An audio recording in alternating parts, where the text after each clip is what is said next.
20 जनवरी से लेकर आज यानी कि 25 जनवरी तक के सारे घटनाक्रम को देखकर कोई भी साधारण इंसान समझ सकता है कि अमेरिका को दुनिया की सुपर पावर क्यों कहा जाता है। पूरी दुनिया पिछले एक हफ्ते से सांस रोककर ट्रंप के शपथ ग्रहण की इंतजार कर रही थी और शपथ समारोह के समय भी पूरी दुनिया यही डिस्कस कर रही थी कि किस देश के नेता को बुलाया और किसे नहीं। लेकिन कल आई खबर ने तो पूरे आर्थिक जगत में ऐसा हड़कंप मचा दिया है कि चारों तरफ केवल ट्रंप के ही चर्चे हो रहे हैं। दरअसल खबर आ रही है कि एक दिन पहले सऊदी अरब के क्राउन प्रिंस मोहम्मद बिन सलमान ने अमेरिकी राष्ट्रपति डोनाल्ड ट्रंप से फोन पर बात की और उनसे कहा कि अमेरिका में $600 बिलियन वो इन्वेस्ट करना चाहते हैं। $600 बिलियन अगर भारतीय मुद्रा में कन्वर्ट करें तो ये 52 लाख करोड़ रुपए होता है और ये सारा इन्वेस्टमेंट अगले 10-20 सालों में नहीं होगा बल्कि इसे अमेरिका में इन्वेस्ट किया जाएगा अगले 4 सालों में, केवल 4 सालों में, जिसका मतलब ये हुआ कि हर साल लगभग $150 बिलियन।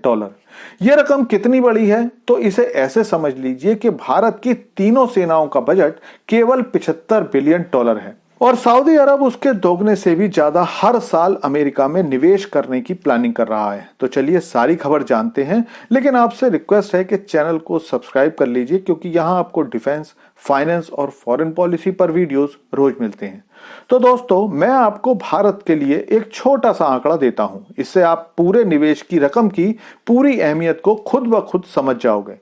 हम भारतीय पूरे साल यानी 365 दिन ये सुनते और बोलते रहते हैं कि भारत की ग्रोथ देखकर पूरा विश्व भारत में निवेश कर रहा है। अमेरिका, यूरोप, गल्फ सब भारत में निवेश कर रहे हैं, लेकिन इतने सब के बाद भी भारत में कुल विदेशी निवेश केवल $71 बिलियन आया, जबकि पूरी दुनिया से जो भारतीय लोगों ने भारत में पैसा भेजा यानी कि कुल रेमिटेंसेस $125 बिलियन है और यह रकम पूरी दुनिया के 190 से ज्यादा देशों में रहने वाले भारतीयों ने भारत में पूरे एक साल में भेजी। लेकिन सऊदी अरब एक साल में $150 बिलियन अमेरिका में हर साल निवेश करेगा।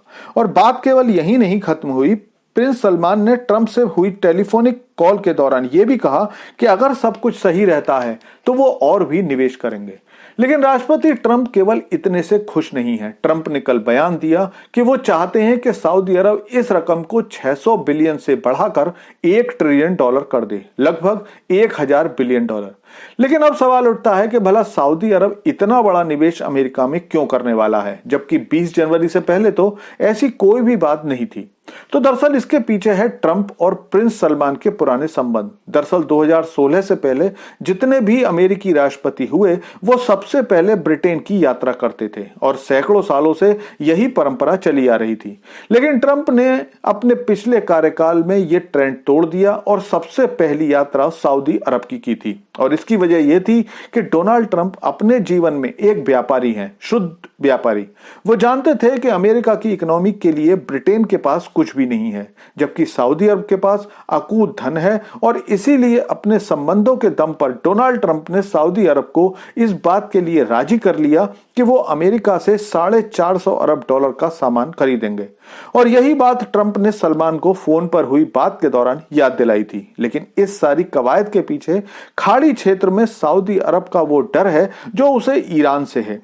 ईरान और सऊदी अरब के संबंध भले ही ऊपर से बिल्कुल सामान्य लगें, लेकिन ये वैसे ही हैं जैसे अमेरिका और रूस के। दोनों ही देश अपना वर्चस्व चाहते हैं और इसके लिए अमेरिका सऊदी अरब की सुरक्षा की गारंटी देता है।